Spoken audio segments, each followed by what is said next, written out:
മീര ജാസ്മിന് മറ്റൊരു മുഖവും മോശപ്പെട്ട രീതിയുമുണ്ട്. കമൽ നടത്തിയ വെളിപ്പെടുത്തൽ.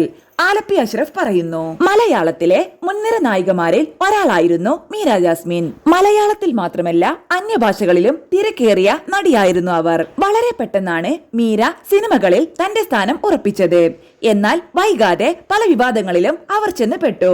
വിവാഹത്തിന് ശേഷം സിനിമ വിട്ട മീര തിരിച്ചെത്തിയെങ്കിലും കാര്യമായ ചലനങ്ങൾ ഉണ്ടാക്കിയിട്ടില്ല. ഇപ്പോഴിതാ മീരയ്ക്ക് എന്തുകൊണ്ടാണ് പിന്തുണ നഷ്ടമായതെന്ന് പറയുകയാണ് സംവിധായകൻ ആലപ്പി അഷ്റഫ്.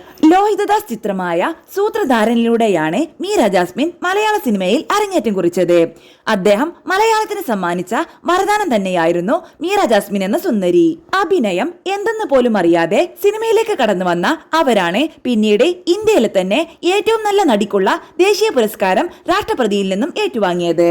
അവരുടെ കുറഞ്ഞ കാലത്തെ സിനിമാ ജീവിതത്തിനിടയിൽ അവാർഡുകളുടെ പെരുമഴക്കാലം തന്നെ ഉണ്ടായി. പാഠം 1 ഒരു വിലാപം എന്ന ചിത്രത്തിനാണ് അവർക്ക് ദേശീയ അവാർഡ് ലഭിച്ചത്. TV ചന്ദ്രനായിരുന്നു സംവിധാനം ചെയ്തത്.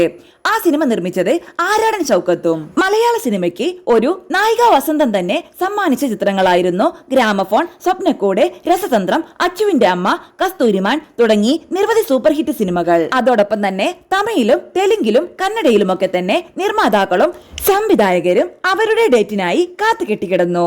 മാധവന്റെ നായികയായി റൺ, ആയുധ എഴുത്ത്, വിശാലിന്റെ നായിക, വിജയുടെ നായിക, അജിത്തിന്റെ നായിക, കൂടാതെ തെലുങ്കിലെയും സൂപ്പർ നായകരുടെയും നായികയായും മീര ജാസ്മിൻ അഭിനയിച്ചു. സൗത്ത് ഇന്ത്യയിലെ എല്ലാ ഭാഷകളിലും നിറഞ്ഞാടിയ ആദ്യ മലയാള നടിയെന്ന് അവരെ വേണമെങ്കിൽ വിശേഷിപ്പിക്കാം.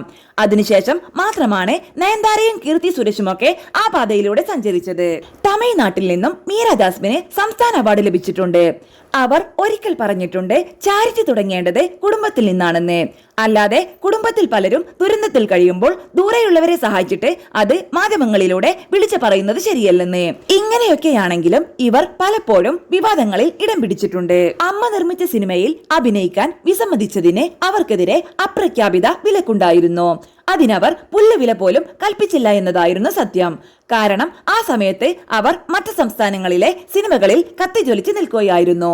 മറ്റൊന്ന്, പാഠം 1 ഒരു വിലാപം സിനിമയുടെ ഷൂട്ടിങ്ങിനിടെ തളിപ്പറമ്പിലെ രാജരാജേശ്വരി ക്ഷേത്രത്തിൽ അവർ കയറി തൊഴുതത് വിവാദമായിരുന്നു. ഒടുവിൽ ശുദ്ധകലശത്തിനായി 10,000 രൂപയടച്ച് ആ പ്രശ്നം പരിഹരിച്ചു. പടങ്ങളുടെ പ്രശസ്തിയും പണവുമൊക്കെ വന്നു ചേർന്നപ്പോൾ അവരുടെ സ്വഭാവത്തിനും പ്രകടമായ മാറ്റങ്ങൾ സംഭവിച്ച് തുടങ്ങിയെന്ന്.